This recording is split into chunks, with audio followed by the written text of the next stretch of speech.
Donc qu'est-ce qu'on va faire aujourd'hui?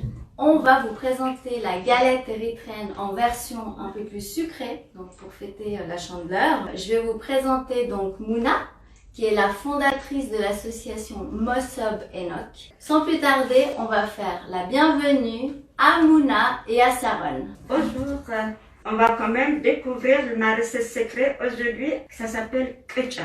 La farine, ça s'appelle taf. Taf, c'est sans gluten, ça pousse aussi chez nous, ça, voilà. Et la farine aussi, de blé complet. Alors, c'était ça que tu me disais avant la farine complète. Oui, voilà. Et après, je mets quoi? Après, tu mets tout avec les mains. Tu as déjà lavé les mains, désinfecté, tout. Ok? Voilà, tu peux mettre encore. Et après, on met quoi? On ajoute de l'eau tiède. On fait les krecha sans levure, avec de l'eau, un peu de sel seulement. Ça sent une odeur très particulière. C'est comme de la levure, sauf qu'on en a pas mis, avec de la farine. On ajoute de l'eau, petit à petit, et toi tu donnes ta poisse comme ils font les grands-mères. Voilà, comme ça.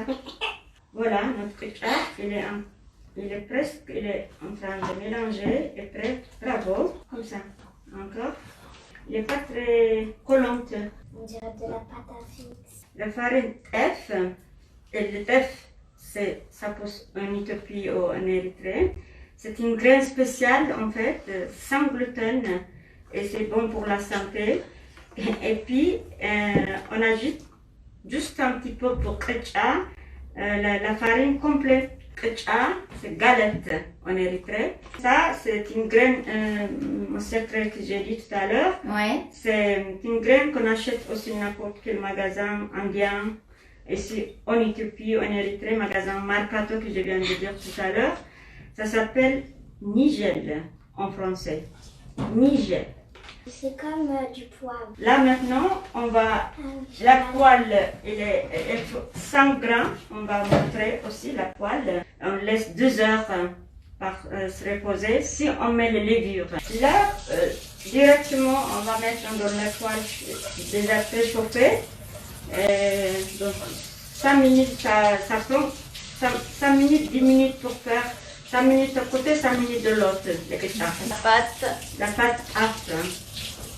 Et c'est fait avec chef de Saron. On préchauffe la poêle, feu moyen. Un moyen. Et dès qu'elle est chauffée, en fait, vous prenez comme ça. À la main, aussi fait à la main, direct. Donc là, tu vas prendre une bonne quantité. Une bonne quantité T'as comme mis ça. un peu, là, tu as mis un peu d'eau. Voilà, pour les pâtes, pour montrer. Après, comme ça, pour montrer. Voilà, comme ça. Une bonne quantité. Une bonne quantité Ouais. pour un galette. C'est les Italiens qui ont copié notre krecha pour faire des pizzas. Ah, super. On a un scoop. Un scoop pour taler. Voilà, il est là la poêle. Après, pourquoi il est aussi épais? Pour que tu tales comme ça les krecha. Parce que le vrai krecha, on fait dans les grandes poêles chez nous. Ça s'explique. Voilà, tu vois.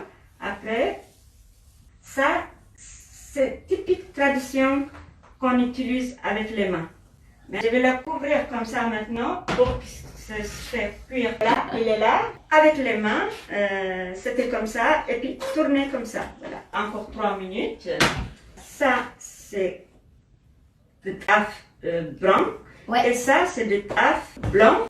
Avec mélangé de deux côtés, on va déguster vraiment tout ça avec plaisir, avec du thé, avec du café. Mettez-vous dans vos salons l'après-midi avec vos enfants. Ça, par exemple, quand il fait trop chaud en été, par exemple, tu le secoues dans tous les sens et après ça te fait de l'air. Ou quand ton plat il est trop chaud,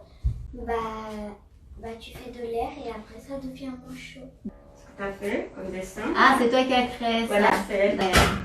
Donc en fait, ça, Mouna, elle peut l'utiliser pour refroidir la galette. Voilà, j'ai ici. Ah bah voilà. Voilà, les deux. On utilise pour support, pour ne pas prendre avec les mains et pour refroidir. Et puis voilà, la ketchup, la galette, elle est très mou. même pas 5 minutes. On peut tartiner aussi avec, comme sandwich, avec un petit peu de lentilles, parce que c'est salé là. Et puis le lentilles, on fait comme ça, parce que voilà. Sinon, on coupe, on peut manger, voilà, comme ça. On a aussi proposé des alternatives. Le sirop d'érable, Ouais. de la confiture de pommes Et de courges. et de la confiture de coin. Et c'est une pâte à tartiner que quelqu'un a fait ici dans la région. Mm. Donc c'est à base de cacao. Donc on peut tout à fait l'adapter Avec avec tout type de saveur. Par exemple le sucré comme le salé. Et puis c'est vrai que tu as fait l'effort aujourd'hui de proposer une galette qui est un peu neutre. Comme ça, il n'y a pas trop le goût du salé, parce que je sais que la vôtre, elle est beaucoup plus avec les épices. des épices. On conserve pendant 3 jours sans frigo. Mais ici, heureusement qu'on a les frigos, bien sûr que ça se conserve pendant 10 jours l'injera, qu'on peut mettre même congélateur. Est-ce qu'on pourrait manger ketchup avec le yaourt? Ouais, t'as l'huile de ma pensée, ma petite fille. Alors, voilà, l'importance qu'on a oublié, les ketchup, on utilise le beurre et le berbéré qu'on a montré ici. Ça Je vais le te montrer, rapprocher. voilà. Le berbéré, c'est piment aussi salé qu'on va faire maintenant, qu'on va se régaler d'ailleurs. On va peut-être dire au revoir à toutes les personnes qui nous ont vus aujourd'hui. Voilà, donc c'était l'atelier crêpes érythréennes proposé par Mouna et sa petite fille Saron. Merci beaucoup les filles. Merci. J'espère que vous avez passé un beau moment. Nous, on a appris beaucoup de choses. J'espère que vous aussi, vous avez aimé ce moment de cuisine, de partage. Et puis, regardez-moi ces rayons de soleil, l'Érythrée avec nous aujourd'hui. Voilà, exactement. Donc, ça, c'est super. Merci. À tout bientôt. C'est un Ciao, peu ciao. faute.